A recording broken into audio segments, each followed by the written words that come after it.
Okay, so today is Thursday, the 11th of May, 2023, and the title for this is LaTeXML, Access Audit, Archive of LaTeX Source. It's all a bit of a mouthful, and it'll become a bit clearer later. And the big driver for all of this is the Archive's accessibility project, where they wish to make the 2.5 million articles on the archive available in formats that are more accessible than the standard PDF. And we're very pleased to have David Fielding, who's one of the, approximately speaking, system administrators in the archive. And Philip Helbig is a contributor to the archive because he's an occasional author in astrophysics. Kaveh Bazagan is, known for a long time, is provides services for publishing. He started, I think, as a typesetting service, but now his main concern is technical innovation and increasing the immediacy and access to scientific information. I'm retired from the Open University and where I was LaTeX officer, and I'm now doing a sort of slightly similar job as volunteer work, and I'm also engaged in mathematical research, which is something that I've not been doing for a long time. And Stephen has joined us. He's a teacher of computer science in a small community college in Pennsylvania. And William Roos is from Minnesota, and you're also retired, and you worked in computer science in the old days. I think that's right. Yep. So I'm going to start. Can I ask Kaveh, just in case somebody comes in, can I ask you to be the administrator? Can I ask you to? All right. Where are we, participants? Just in case somebody needs to be admitted. So I'm going to make you a co-host. Okay, so you've now got great power. And with great power comes great responsibility. So I'm going to close that. I'm going to start sharing my screen. Select window and screen, the entire screen, the whole caboodle. Allow that. I can now move that elsewhere. And we've got an interesting view here. Let me see if I can make that just a little bit bigger.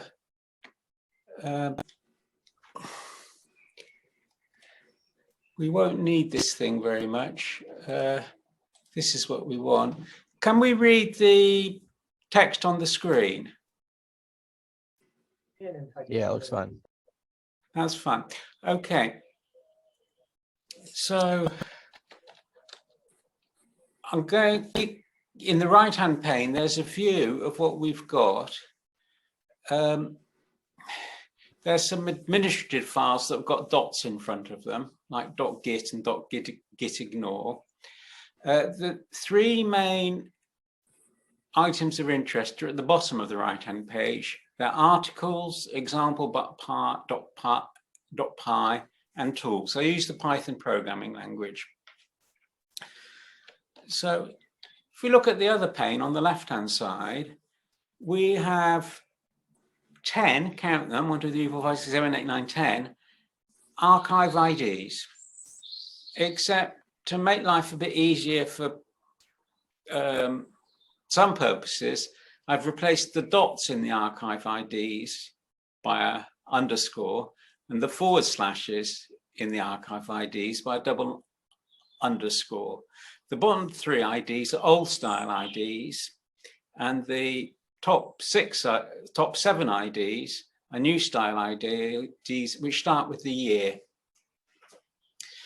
And it doesn't really matter which one we look at. I'll look at this one because it's the top. They are chosen at random, and I'll tell you later how we chose them at random, but these IDs are chosen at random. And it's well known that if you've got 2.5 million objects to study, you want a random sample that's well distributed, and you study the random sample and extrapolate from that. So this is an article that I've never seen before today, I believe. And I've managed to download some things from the archive. The bottom folder, the source, is what the user uploaded. So the user uploaded a number of files, one of which is what's charmingly called a manuscript, as though it has not very much to do with the handwriting, because I'm sure it was typed. Anyway, here's the manuscript, and I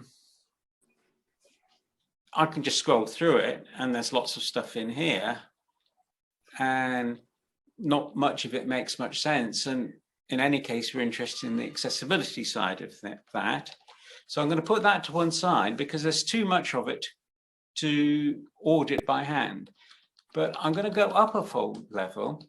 Now, this is an HTML file that was supplied by the R5, which is an HTML version of the archive, and it's what's going to be going live when the archive implement their decision to make this HTML that the R5 provides available. And as you can see, it's an HTML document, and it's got BRs and all sorts of other stuff in it. I don't find that particularly nice, so I've written a little tool that turns it into a text file, which I find a bit better. At least when I'm searching, I know that I'm searching for content rather than the markup. And I can now give you the purpose of the whole thing, which is this article has been converted to HTML by LaTeXML, and this is the log file of that conversion. They call it a conversion report.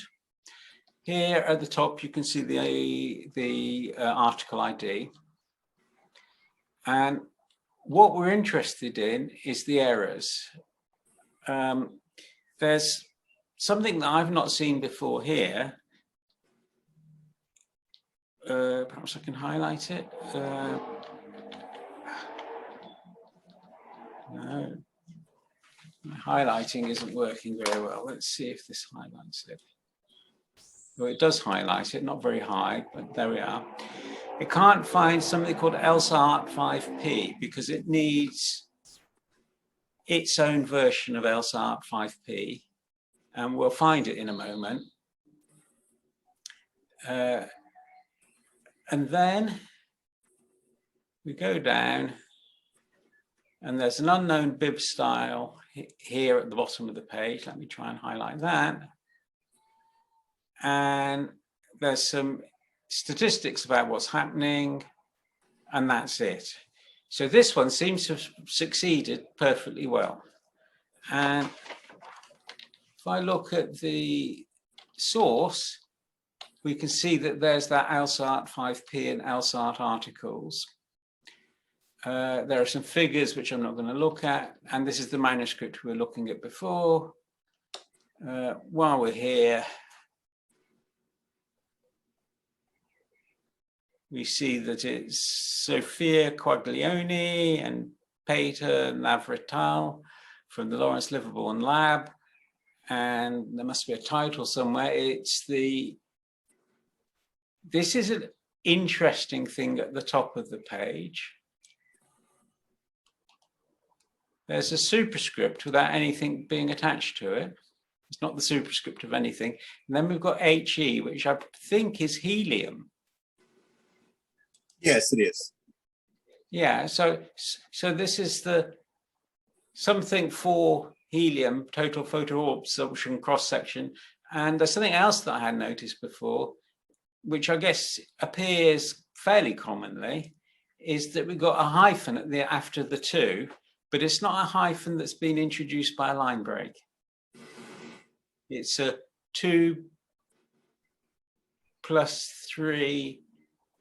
I'm not sure exactly what that means, but they're using a hyphen to indicate alternatives, I think. Yeah, and so that might 2-nucleon or a 3-nucleon interaction. Yeah, although I don't know why they put a plus there. But anyway, Or two nucleons plus 3 nucleons, yeah. Right. So we're very fortunate to have somebody who knows what the article, or at least the title, means. And this means that I've now looked at one of the reports from LaTeXML, and it hasn't found any problems apart from a missing style file, and it hasn't found so as far as we know, everything's okay. What I'm going to do without too much ado is go on to the next one, which I hope is going to be more interesting. And here we go. And we can look at the source. It's a single text file.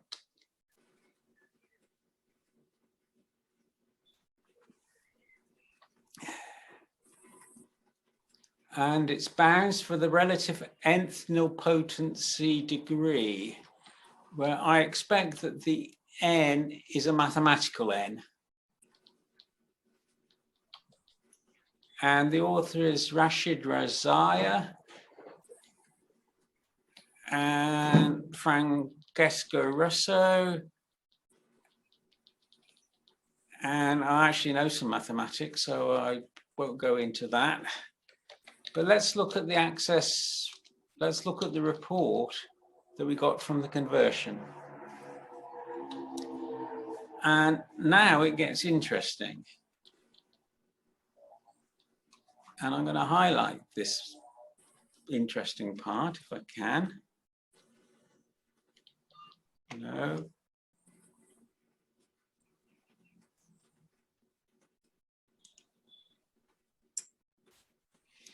It's at line 130, column 6.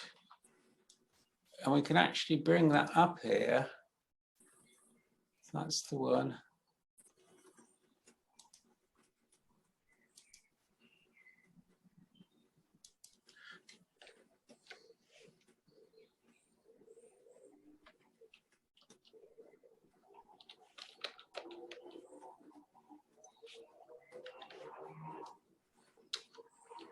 Okay, so now we need to go to line 130. Sorry.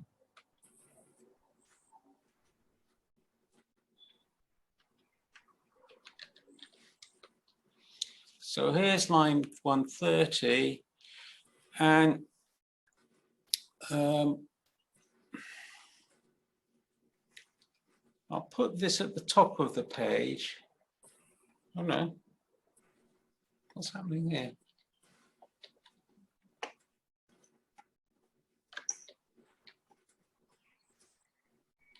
Okay, and I've put this at the top. So what I've done here is I've put the item of interest, except I've managed to, there we go. I've put the item of interest at the top of the page so we can both find it. And I've noticed that the left-hand side has put a whole bunch of braces in, which I hadn't noticed before doing this. And they've also changed the backslash square brackets to the $, which I didn't know it did. I think what it's doing is it's forming an internal representation and then serializing that internal representation rather than actually quoting what's going on. And let me center this again. Unknown post subscript.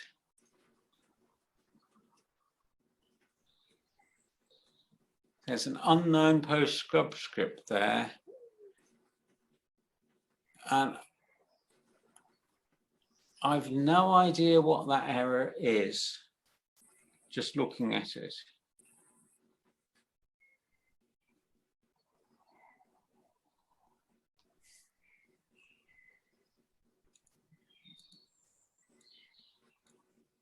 Unknown postscript, line 130, column 2, so line 130, column 36.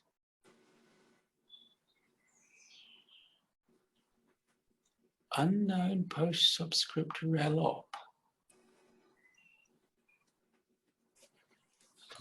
Is it saying that the curly bracket cannot be a subscript? So it's looking for the a matching curly bracket? Here, whereabouts do you think that is? Sorry, I'm looking on the left-hand side, right in the middle, where it says, I thought it's the unknown post subscript. So it's a subscript underscore. That's a subscript. Yeah. And I'm just thinking, it sees a curly bracket. It says, if it's just that curly bracket, I can't make that into a subscript. I don't think that's it. I think that's just a notation for what follows in the brackets is the. Yeah, I know that's the correct. Subscripted. Yeah. I'm suspecting it might be this thing. Well, we've got a piece of it. We've got some hard-coded white space around the vertical bar. Yeah. And I don't know why, but okay. So here we don't know what's happened. There's an error message, and we've got everything in front of us, and we don't know what's going on. Let's look at the next one. I'm going to put it to the top of the page. And that's line 162. So if we go to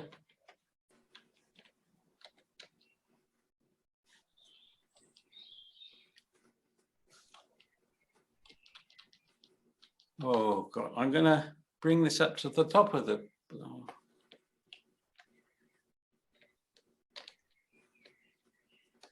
So there's Fubini-Tonelli's theorem.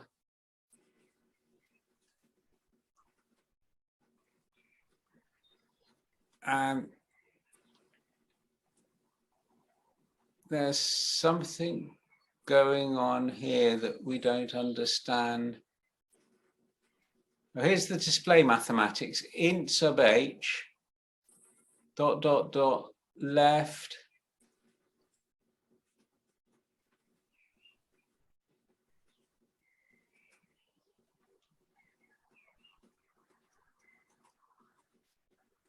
I actually don't know what's going on. I don't know why it's making a noise at this. There is something here where you've got a subscript on a super, you've got a triple subscript. I've never seen that before. We've got chi subscript, curly brace subscript, and then there's a D, and then there's a further subscript on the n+1. That almost looks as though it's a typo because, oh yeah, no, here's another triple subscript. So we've got this chi with a deeply subscripted D. And I suspect that that may be an accessibility problem if we try and read the mathematics semantically. And maybe that's what it was talking about before. Let's have a look at the next warning. Okay, so there's a vertical bar. G code. 169. I actually got some mathematics here.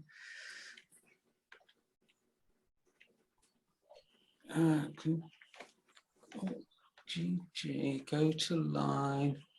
Now, all this stuff I'm doing here is a bit of a bore, and I'd very much rather I could hot link. I'd rather I could click on the left-hand pane and see immediately what's going on in the right-hand pane. And I happen to know what this mathematics is, and it's the vertical bar, which is always so ambiguous. And this is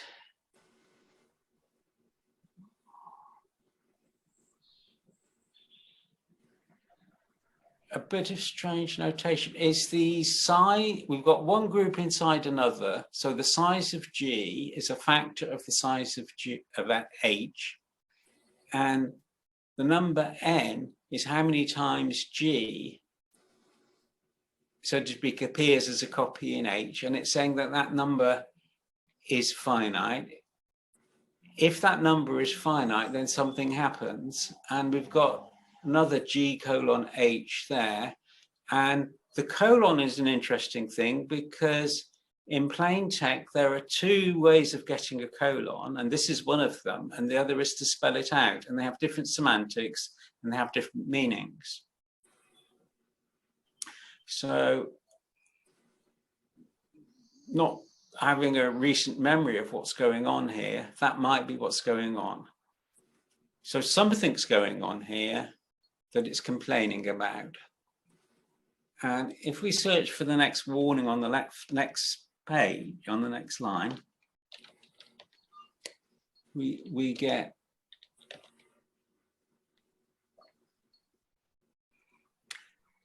we've got another GH equals infinity. So it really doesn't like this vert bar thing.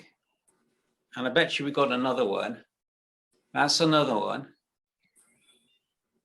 Oh, there's another one. There's another one. There's another one. So I haven't seen this paper before. And in fact, I haven't looked at the source of the paper, except when prompted by the log file. So, oh yeah, yeah. Oh yeah, yeah. So all of these warnings are coming about from, or largely coming about from the colon, I think.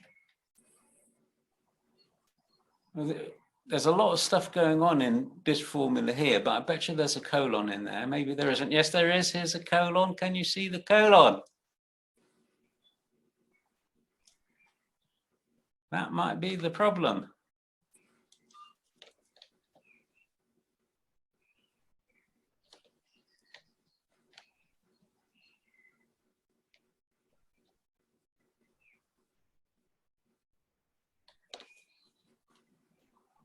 Now this one, we don't know what this is. I don't know what this is. Don't know what this is. Oh, we've got a subscript of nothing. We've got a sub n. So what we've got is a subscript appearing on the left side of H. Approximately speaking, what we have here is a subscript appearing on the left side of H. And the LaTeXML parser, which is trying to parse the mathematics, says, I can't give that any semantic meaning. And if they can't give it a semantic meaning, then when they come to speak it out, the best that they can do is to, so to speak out the visual appearance. Whereas somebody who's reading it, who's got a trained eye, will know that that N is attached to the H. So we got more of it, we got more of it. And then we're getting to the end, it's succeeded. Maybe it tells us how many warnings.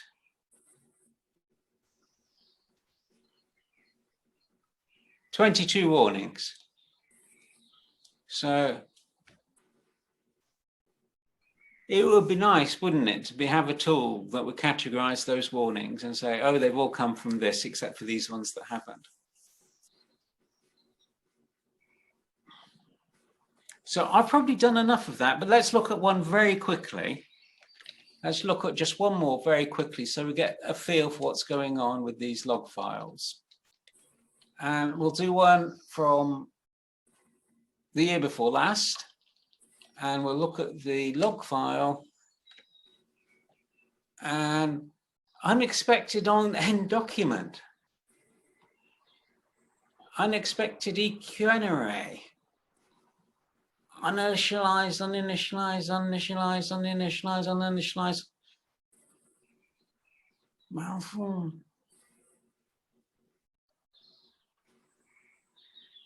This one seems to be a disaster. I've no idea what the HTML looks like, but from the parsing of this, it looks like a disaster. So I'm going to stop at that, and I'm going to show you now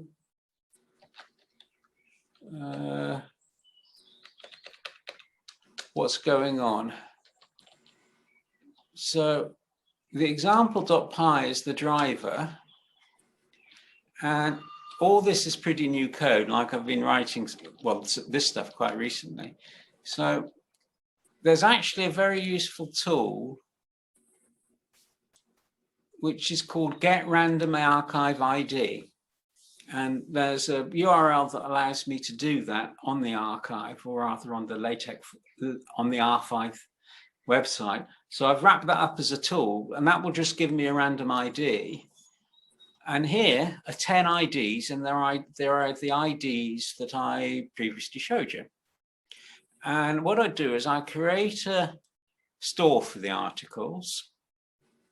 So there's a class called store that I've created, and it stores things on, I'm calling it articles, and it's stored under, and the store is located in the file system under a folder called articles.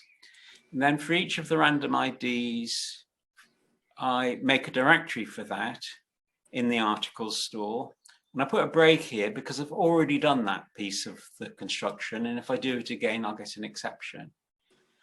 And we can ignore results. And I've put a break here. But what's happening in this is I use curl, which is a URL retrieval tool, to fetch the source, the HTML log, and the PDF. And just by changing the value of key, I change what I'm getting, where I'm getting it from, and where I'm putting it. So this is one of the tools I use to populate that folder of 10 articles. And then for source, I use a slightly different route. Oh, not sure what I've done here.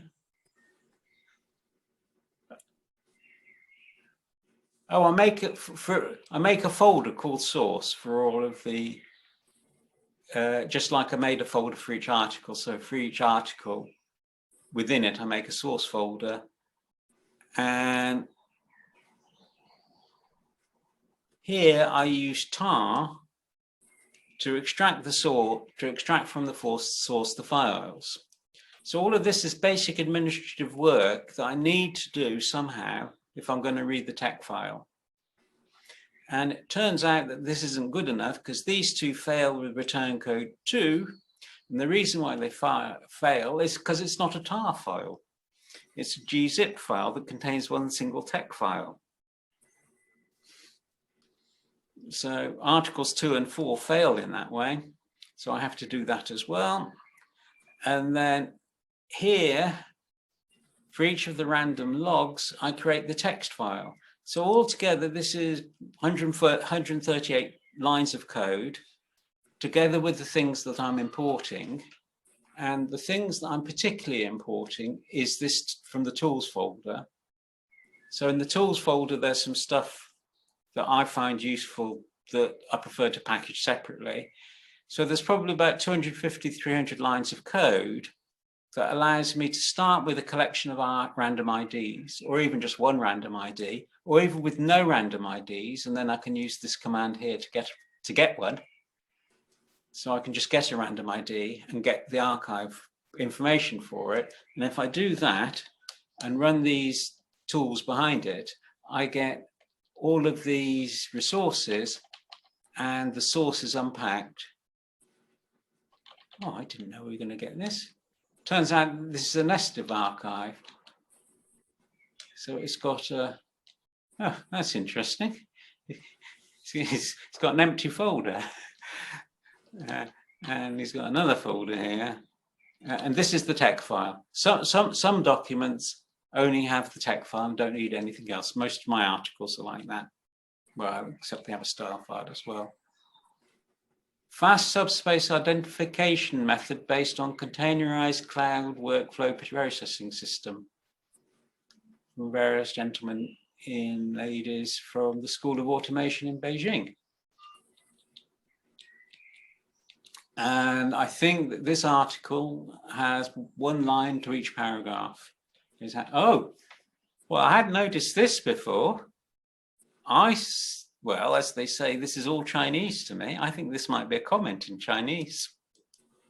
And I might be the first person to have read it after its publication. Yep. Here's another. Oh, this is UTF-8. I reckon this might be Chinese. Don't know. Perhaps it's a coded message.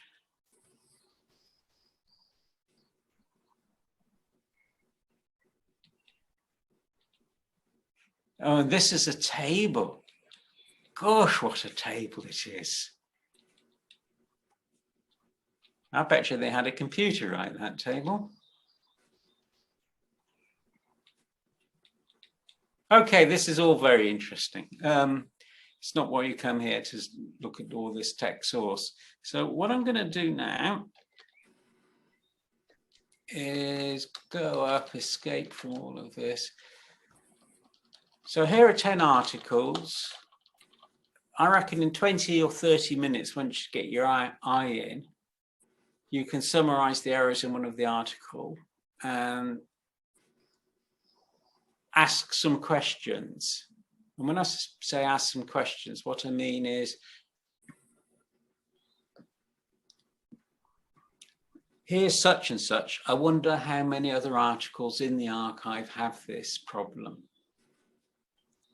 So what we're doing is we're going deep into particular articles so that we can spread off horizontally and look at all articles, or at least representative samples, such as 1,000. And I think I'm close to stopping now. So I'm going to stop sharing. And because I think there's probably a lot to digest there. And also, I'm getting a bit tired of hearing myself talk. And I'd like to see you guys. I'd like to have some questions. Carve. Jonathan, can you give me the elevator pitch of what you're trying to do there? It was interesting to hear, but give me again what Okay. your idea is. The elevator pitch, doors closing. Well, Mr. Bazargan, we want these articles to be, Dr. Bazargan, we need tools to understand how the quality, we need quality tools. We need tools to assess the quality of what we've got and to identify the articles that have got problems and the ones that haven't. And we can't look at all of them by hand. So by God, we've got to do something, we certainly need to do something about quality control. So this isn't a quality control tool, but it's the beginnings of a quality control tool. And I've just shown you something I didn't know, which is an article that talks about the index of one group inside another is likely to use a notation that LaTeXML doesn't understand. I'm neutral as to whether that's a problem in LaTeXML or in the author or something else, but it will affect the reader.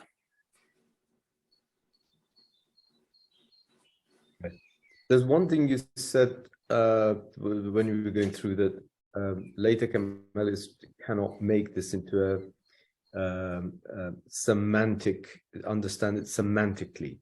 Is that right? Yes, LaTeXML is saying I'm failing to understand this semantically, and that means that I'm going to have difficulty turning it into MathML that makes semantic sense. And if I have to read MathML out to a blind person and I don't understand it, what it means, I can't express it properly. Okay, so what LaTeXML is doing is trying to, so with a clean, a perfect LaTeX file, it would understand it and it would turn it into MathML, which in principle is accessible too. But if it's bad tech or unusual text syntax, then it's not going to understand that. And so it complains, it gives a warning, but it goes ahead anyway and makes some assumptions, I'm guessing. Yeah, it does. It does this best. It processes it one formula at a time, and if it screws up on one formula, never mind. There's another one. What we don't have here is the human element of the person with a visual disability who's trying to understand the article. So that has to go into it as well. But this, if I had all the arXiv tech files, or even 1% of them on my computer, a random 1%, then I could do various tests to see how common these various issues were. And the ideal situation is not, well, the ideal situation is that our tests are rigorous and there are no errors. We're looking at the legacy, so we're not going to be able to get that. A good situation would be our tests are pretty good and we identify most of the errors. And for the errors that we do identify, for most of those we have a fix, or we know what should be done, or we can do some workaround, or we can at least warn the reader that there's something that is not going to be spoken very well. So perhaps these will fall into groups. So you'll have this business of the subscript without something before it. If that might occur in 0.5% of the cases, and you might have a fix to put maybe a empty curly bracket before it as a fix, and then you'd have another group of problems. Does that what you're thinking? Something like that? Well, the fixes are up. We can't fix it until we know what it should be. And the true definition of what it should be is the semantics that is spoken through the screen reader. But hang on, no. The true test is if we can make what, if someone who can sort of read it, who can see, can make a decision as to if there is an empty subscript,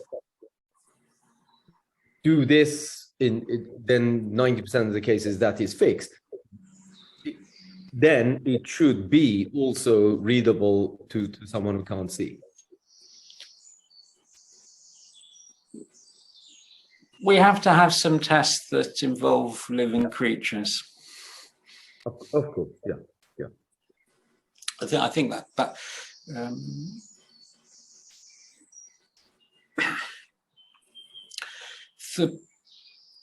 the issues.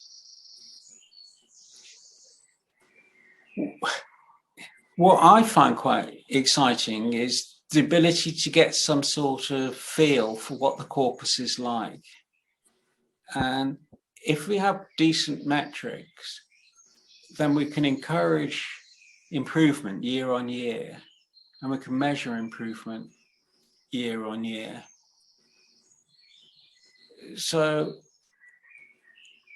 I see one thing I want from this is the beginnings of a quality control.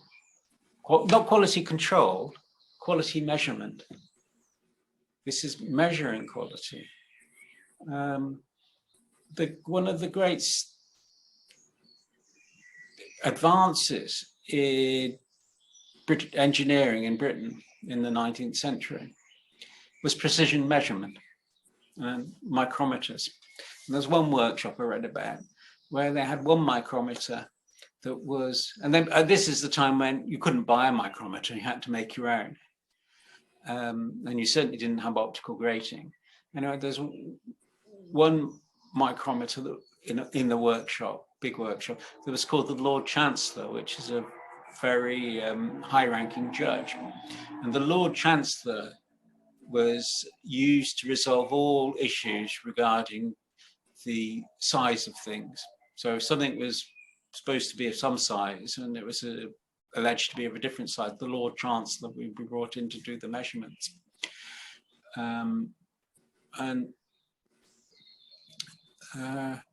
There's something called Johnson blocks that are cast iron blocks that are used as part of precision measurement. And they have this property that once you put them together, they're such a close match that you can't separate them because of the vacuum between them, except by a sort of skew sliding. So that sort of precision engineering was enormously important. And that revolves around measuring things. Now, we're doing something rather different, but I'm putting this forward as the ability to measure quality as it comes out of the LaTeXML or other conversion process is going to be really important. And it's going to be an evolving tool. And I don't think you could test a quality tool on less than 1,000 articles. I think you need 1,000 articles or so to test a quality tool. And you want the test to be reproducible so that you can measure changes, so you can test your tools and that sort of stuff. So you certainly need some sort of automation tools. And for me, the ability to get, it's now easy for me to get 1,000 random URLs, random arXiv IDs. And if I clean up the scripts I've got a bit, I can download the sources fairly quickly as well. And then I've got a 1 in 2,000 sample of the 2.5 million articles on the arXiv. And that might be good enough to be fairly representative. And then you can start going places, because you can look at some of these articles and you can say, well, here's something that's a bit dodgy. I wonder how many other articles have this problem. And you can start developing statistics, doing time series analysis, if you know what it is, and I don't know, but I know somebody who might know. So it's all quality control, really. Or not, well, no, this is the first steps towards measuring quality. And the very first steps were taken by the LaTeXML software, which was attempting to convert the mathematics into semantic MathML. And we'll find all sorts of problems. We'll probably find that there are some deficiencies in semantic MathML, because there are some well-established notations in mathematics, I'm sure, that have not been considered by those people. I'd be surprised if there weren't. There's a lot of strange mathematicians, strange mathematics. There's even a branch of mathematics called monstrous moonshine. I'm rattling on. Who's next? David, perhaps.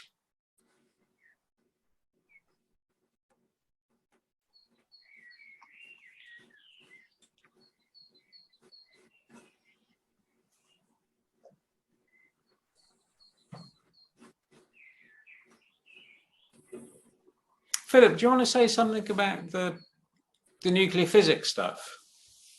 I'm not a nuclear physicist. I just recognize the symbols. Yeah, the symbols, that's what we want to hear. We don't care about nuclear physics, we just care about the physics. There's the symbols. Helium-4 is atomic weight of 4, so it's normal helium with 2 protons, 2 neutrons. Say that again? Helium-4 is presumably normal helium with 2 protons and 2 neutrons. Oh, okay, so it's an isotope. Yeah, the most common one. Yeah, there's also helium-3. Okay. If you talk to an astronomer, though, everything except hydrogen and helium is a metal. Is that right? Yeah. Because it's at high pressure or something? No, it's just a convention, because historically, I guess the first spectral lines seen in stars were lines of metals, perhaps, and almost all of the universe is hydrogen and helium, and the rest is metal. There's no really need to make a distinction between neon and iron or whatever, because they're all just trace elements, really, compared to hydrogen and helium. Okay. So, yeah. But I mean, I would have liked to have seen, rather than dollar, carat, $4 or whatever, to have this superscript with nothing. It would have been better to have, maybe it was resolved, have a macro for things like that. Well, the 4 is, it's almost as if you've got to, have a superscript and a subscript after. Yeah, exactly.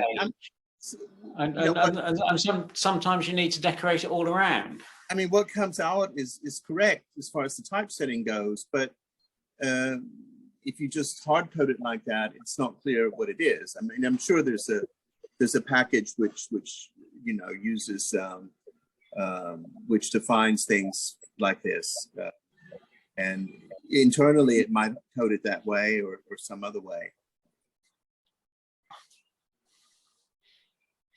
There's the question of convenience of use, isn't there? That's another matter, because there's often a cost to getting this semantic precision. I've been writing sort of comments, and you can use single quotes in Python to indicate this is the beginning of a string and this is the end of a string.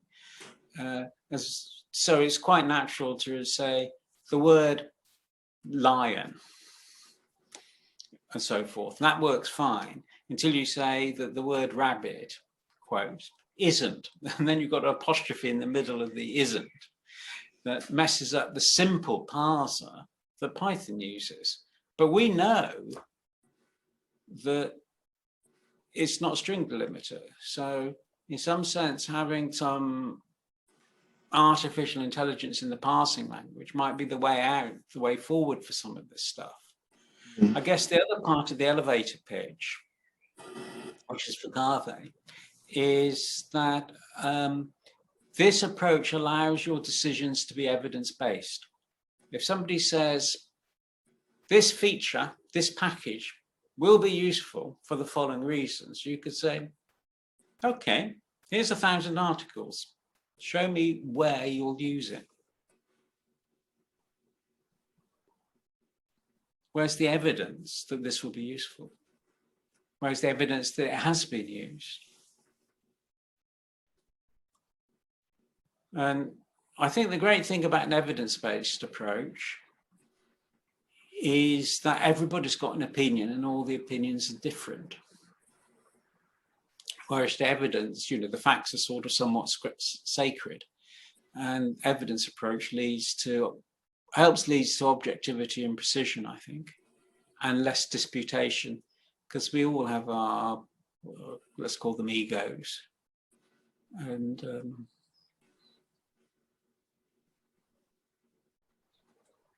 an encounter with the facts can be very enlightening, can be very helpful.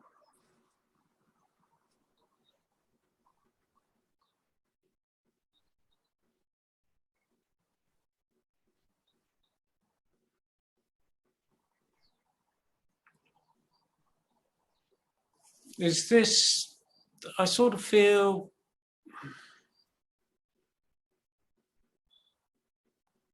as though my excitement isn't shared.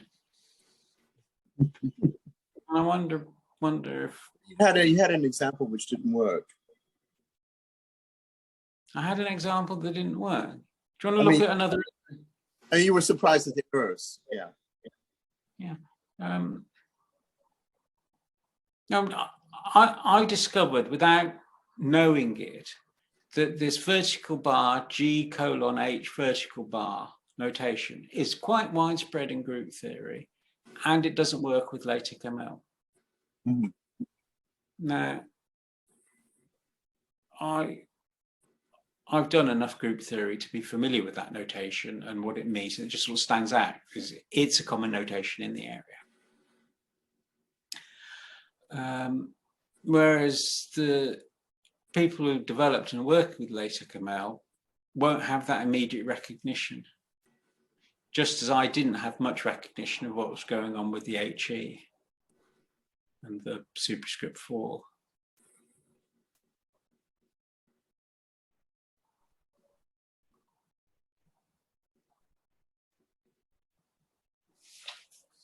So general,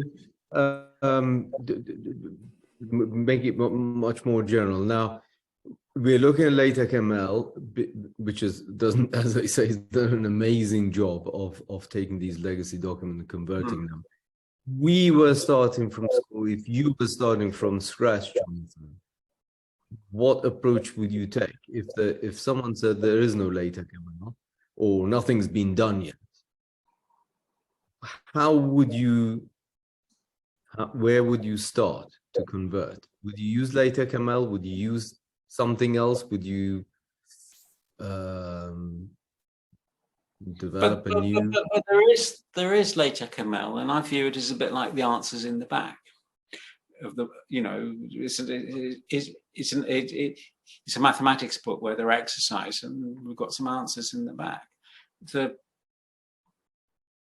I've been intimidated by the enormous size of the archive, and for some reason, they provided a feeling lucky URL that gives a random archive ID, and that is unbelievably useful because it means that you can get 100 articles down and determine the average line length, or determine what control sequences are used or what packages are used. That's just unbelievably useful. So I would say that the beginnings of anything, the legacy articles, which are really important because they're the only guideline we have to what future articles will be like. We need a census of those articles. David's apologized, he's busy. Thank you, David. I'm glad that at least I've got one ear, one of your ears. So the difficulty is that we don't know how many tables we've got. We don't know how many figures we've got. We have these things that we saw in the article where there are these double superscripts. You know, the person does a subscript, the person does a subscript and decides it doesn't go down far enough. So he puts another subscript underneath. I don't know why they're doing that. And I had no idea that that was happening. And it's probably not difficult to search through all the archive for an opening brace followed by a subscript. You can just say, how many times does this pair of characters, an opening brace followed by a subscript, appear in the archive? We don't know. And if it's only twice, then we think, oh, what good people they are. And if not, then we say, well, which areas, which authors? Exactly, yeah. Which fields? So it may be that you look at particular fields with particular, taxonomy of what field it is, and in that field you get a lot of these. Yeah, and maybe in one field it's perfectly normal and it would be perverse to forbid it, whereas in another field we should say it's a sign of. Am I right that what we could do is to take the archive file, see where these problems lie, and then maybe there's an intermediate stage where even with the legacy files, they go through a filter and then go through LaTeXML. Yeah, that could be done. Or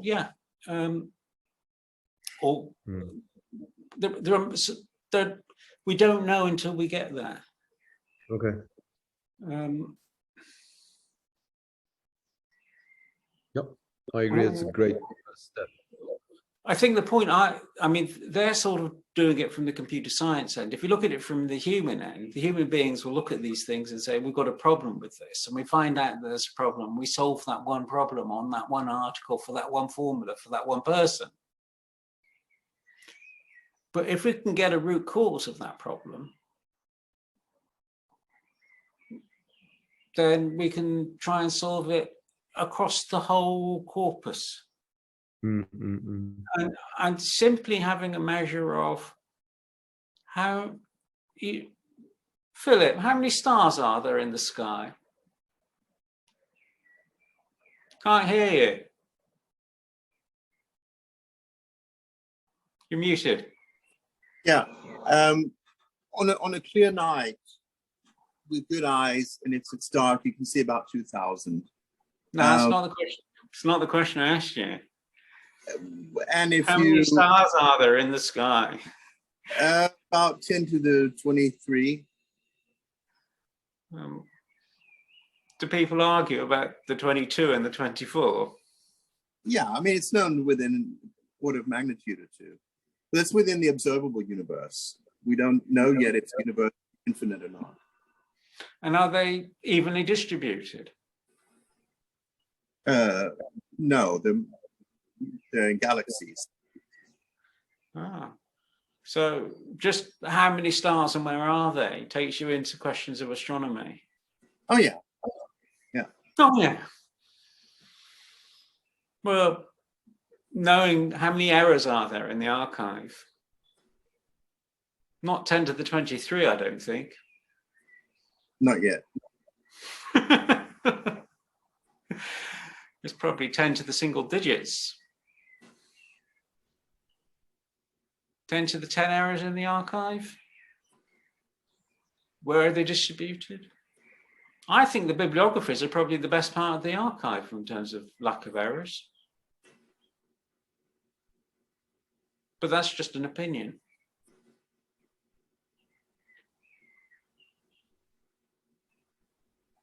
We've got evidence. We've got the stuff that Google dies for. Google can target advertisements. It knows people's habits, so it can, Facebook, certainly Facebook even more so.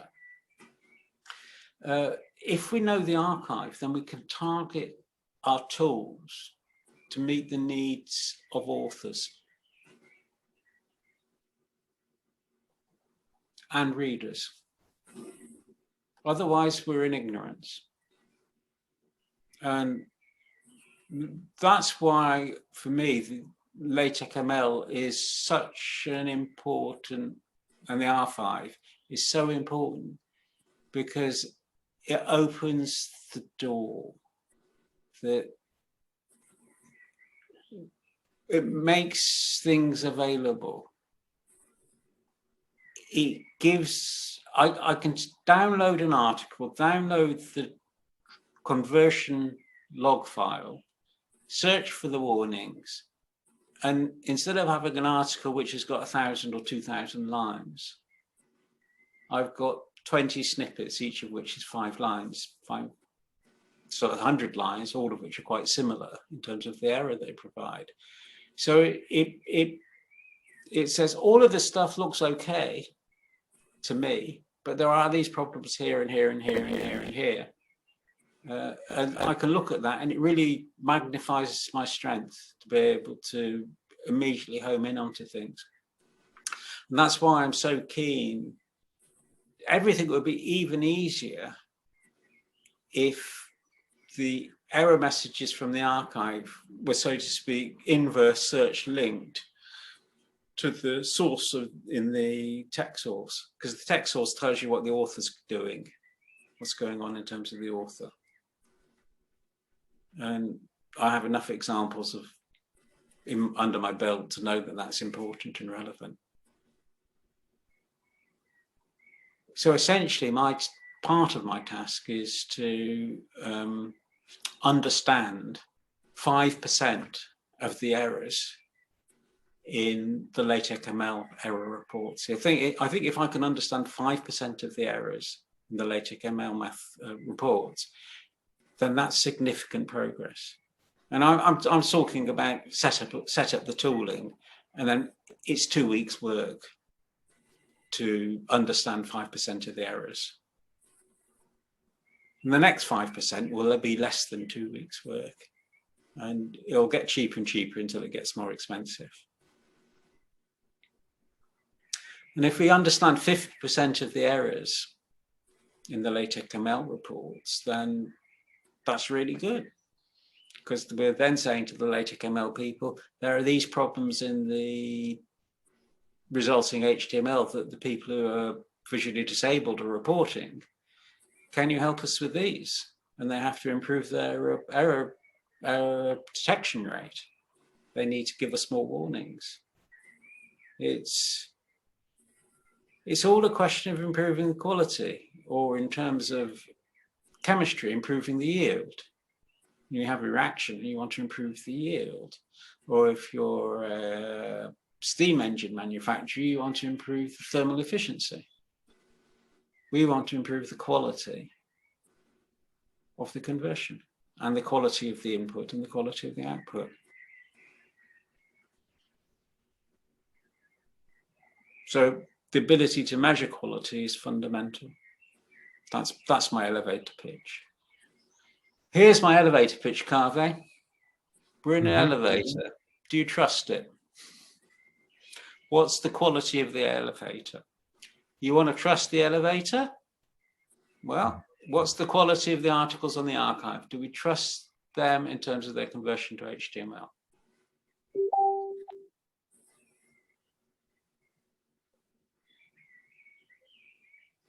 Okay. I thought I quite like that, talking about the safety of elevators and elevators. There's nothing like that for giving you the EBGBs. I've gone over time.